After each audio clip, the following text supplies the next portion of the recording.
सच्चा मन। भगवान ने कहा, जो भक्त छल कपट रहित सच्चे मन से मुझे याद करता है, मैं उसको दर्शन देने के लिए दौड़ा चला आता हूँ। एक बाल ग्वाल रोजाना अपनी गायों को जंगल में नदी किनारे चराने के लिए ले जाता था। जंगल में वह नित्य प्रतिदिन एक संत के यौगिक क्रियाकलाप देखता था। संत आंखें और नाक बंद कर कुछ यौगिक क्रियाएं करते थे। ग्वाला संत के क्रियाकलाप बड़े गौर से देखता था। एक दिन उससे रहा नहीं गया। उत्सुकतावश उसने संत से यौगिक क्रियाओं के बारे में पूछ लिया।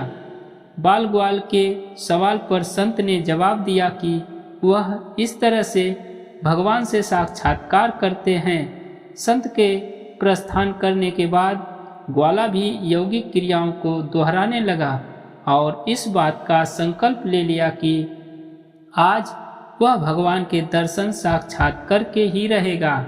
ग्वाले ने अपनी दोनों आंखें बंद कर ली और नाक को जोर से दबा लिया। श्वास प्रवाह बंद होने से उसके प्राण निकलने की नौबत आ गई। उधर कैलाश पर्वत पर महादेव का आसन डोलने लगा। शिव ने देखा कि एक बाल ग्वाल उनसे साक्षात करने के लिए कठोर तप कर रहा है। उसके हठ को देखकर शिव प्रकट हुए और बोले, वत्स, मैं तुम्हारी तपस्या से प्रसन्न हूँ और तुमको दर्शन देने के लिए आया हूँ। ग्वाले ने बंद आंखों से इशारा कर पूछा, आप कौन हैं? भोलेनाथ ने कहा, मैं वही भगवान हूँ जिसके लिए तुम इतना कठोर तप कर रहे हो। ग्वाले ने आंखें खोली और सबसे पहले एक रस्सी लेकर आया। चूंकि उसने कभी भगवान को देखा नहीं था, इसलिए उसके सामने पहचान का संकट खड़ा हो गया। उसने भगवान को पेड़ के साथ रस्सी से बांध दिया और साधु को बुलाने के लिए भाग कर गया।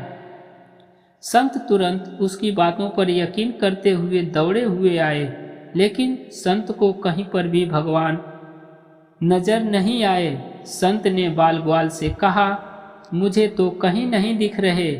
तब ग्वाले ने भगवान से पूछा, प्रभु, आप यदि सही में भगवान हो तो साधु महाराज को दिख क्यों नहीं रहे हो?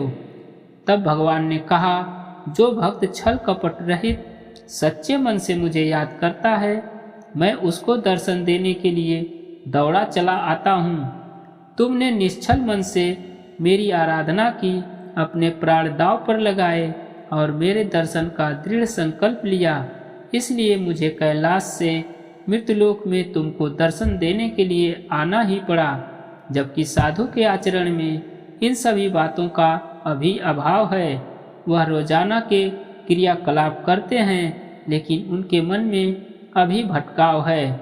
इसलिए मैं तुमको तो दिखाई दे रहा हूँ, लेकिन संत को नहीं। दोस्तों, सच्चा मन की यह कहानी क्या सच में सच्ची हो सकती है? इसमें आपकी क्या राय है?